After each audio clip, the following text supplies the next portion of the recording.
Hey gang, the world is burning. So let's talk about something frivolous to get our minds off of it. Welcome back to another edition of Toys I Did Not Own as a Kid. Alright gang, so today we're going to be doing Bonecrusher. Bonecrusher is of course a Constructicon. I have been putting together a Devastator for quite a few years. My goal was to maybe buy one or two of these guys here and there during toy conventions. The first time that I bought one was actually a Bonecrusher. I bought it at a garage sale and I bought it for about a quarter. It didn't have any of the accessories, and I believe that the foot was broken. Something was broken. So whatever. And then I thought, you know what? If I can find these at a garage sale here and there for that price, maybe I'll be able to put together a Devastator. So here we are, all those years later. I want to say that was maybe 20 years ago. I have had knockoff Devastators. I even have a video with a knockoff Devastator. Back when Big Lots was still known as Pick and Save, they had a knockoff Devastator which came with the original colors. But the vehicles didn't transform into their robot modes. They actually just transformed into the giant Devastator. Got it for $8. It was fun, but of course I've always wanted to have an original Devastator. I didn't want one as a kid. I did not necessarily like Transformers too much as a kid for the most part. They were the toy that everybody wanted, but in all reality, they were not cartoon accurate. They were not show accurate. As a kid, I didn't understand that they made the toys first and then the shows in order to sell them to us. So I didn't necessarily like the Transformers because once you transformed them, once you had that one play feature, once you transformed them, they had no articulation. It was little more than a statue. So I really liked articulation. Once I got into G.I. Joe, once I bought a G.I. Joe, there was just no going back. But anyway, I'm starting to digress. Let's take a read at the original stats for Bonecrusher. So it says here, Constructicon Bonecrusher. It says function, demolitions. They quote him as saying, hit it till it stands no taller than dust. Rubble-strewn wasteland is his idea of beautiful landscape. His wild ways create fear and terror. As vehicle at 30 miles per hour exerts 800,000 psi. Has short-range concussion bomb launcher. As robot carries laser pistol. As left arm module combines with fellow Constructicons to form giant robot Devastator. And his strength is at a 9. His intelligence is way down at a 3.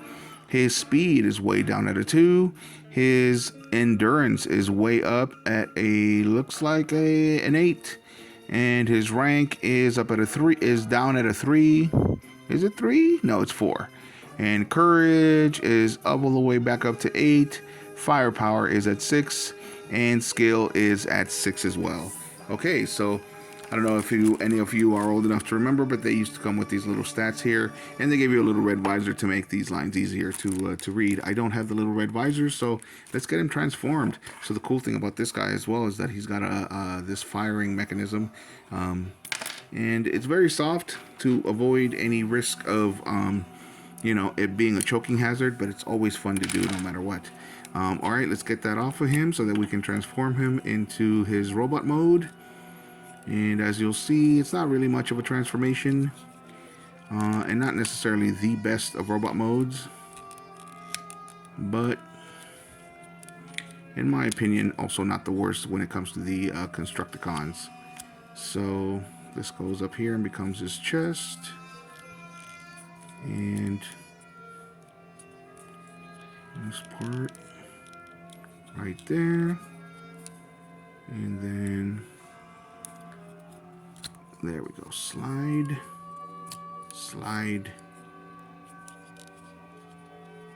And there he is. Great sticker. I always liked these stickers. I hated putting stickers on toys when I was a kid, but I definitely like these, the way that they look. So whoever put them together, if they bought it without the stickers already on, they did a great job. He's standing a little crooked though. What's going on? There we go.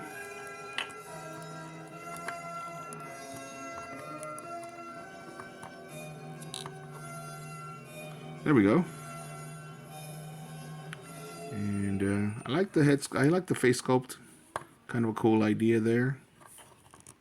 And of course, the Constructicons, just like most of the Transformers, were actually originally released in Japan as part of the Diaclone line. They were released in 1984 in Japan, and I keep thinking that they were released here in the States in 1985 because I do not remember them being a part of the original, of the first season, rather. And there's his weapon. But I do not remember them being part of the first season of the series. If you ever wonder how come they always pit the Constructicons versus the Dinobots, it is because they were part of the same toy wave of Diaclone figures. And the original Diaclone, of course, they were not necessarily bad guys.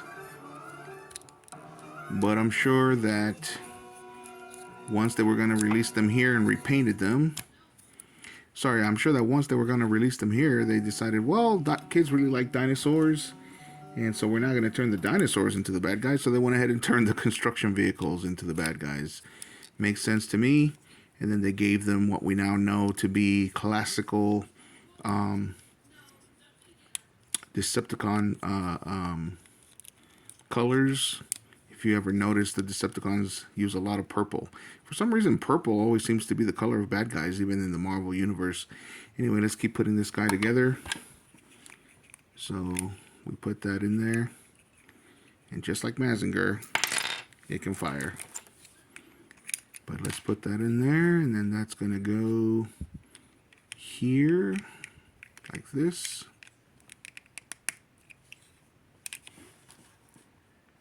And then, let's see.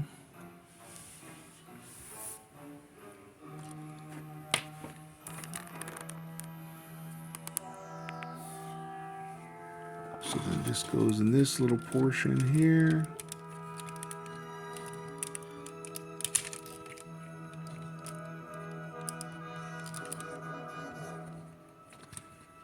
There is a right way to do this. So we're going to take that off for a second. It's kind of in the way.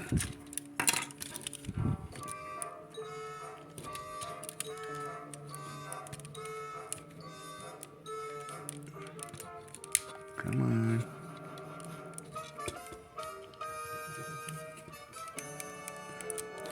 So far we've had luck. Everything still seems to fit with this Tonkinator hook. Sorry, I'm doing that off screen. But I am having a hard time here getting him on there.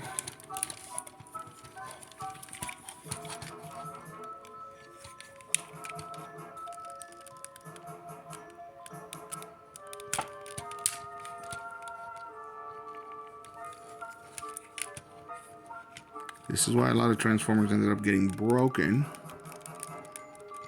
Because when you were a kid, try to get it going and you force it.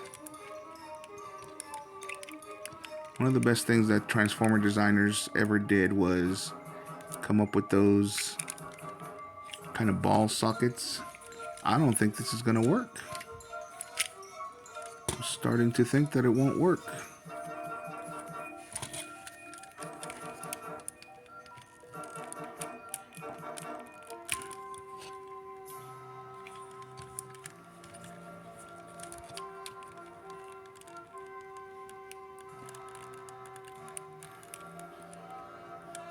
It might be a little bit too small when it comes to that joint. I was very excited because this was going to be the first time that I was able to put together a Devastator with mostly, anyway, G1 Constructicons. But I don't think that's going to happen. 5 out of 6 would have been great. I do have an extra, so let's see. Alright, we're going to try with an extra one.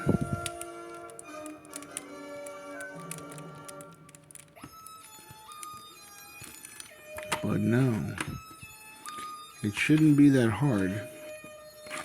Let's see what this one does. Yeah. I have a feeling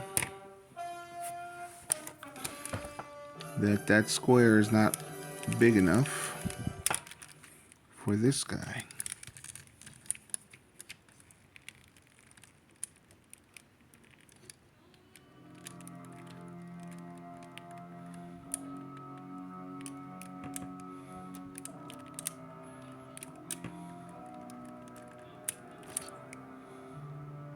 No, it's warping it, and I don't want to do that. So we're gonna have to stick with the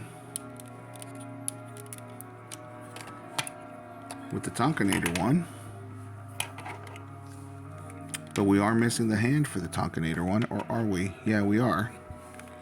So let's see if this will at least fit, and that does. So that right there is actually metal, and it fits right.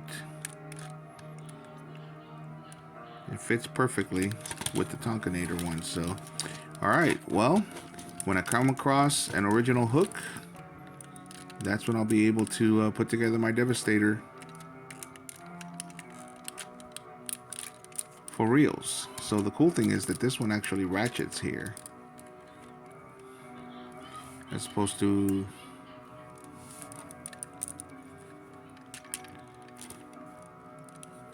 but there we go. And I'm also missing the purple kind of little emblem, or whatever you call it. Emblem. Chest thingy. But there we go. That is going to have to be my Devastator for now. So these guys right here. Yeah, it was getting warped pretty bad. So I'm gonna leave that alone. There he is. I'm gonna turn these lights off because on video for some reason my phone doesn't like lights. So there we go. With a little bit of cannibalism and ingenuity, we went ahead and got ourselves a Devastator made out of Tonkanator parts and original Devastator parts. And the cool thing is that because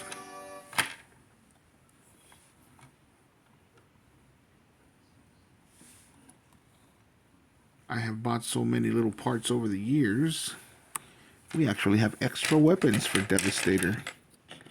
So we got purple, and we got gray, and we got black. So my Devastator actually is gonna be it's gonna be the shootinest, tootinest, gunniest, totinest Devastator this side of the Pecos. Whoa. Alright, gang, there he is. We got one to spare. And let me know what you guys think in the comments. As usual, this video has gotten long, but glad I was able to share the first time I can put together an actual on-brand Devastator, whether it was a mix of Tonkanator and Devastator. I'm fine with it for now. Because again, I spent $5 a piece for the green ones, $3 a piece for the yellow ones.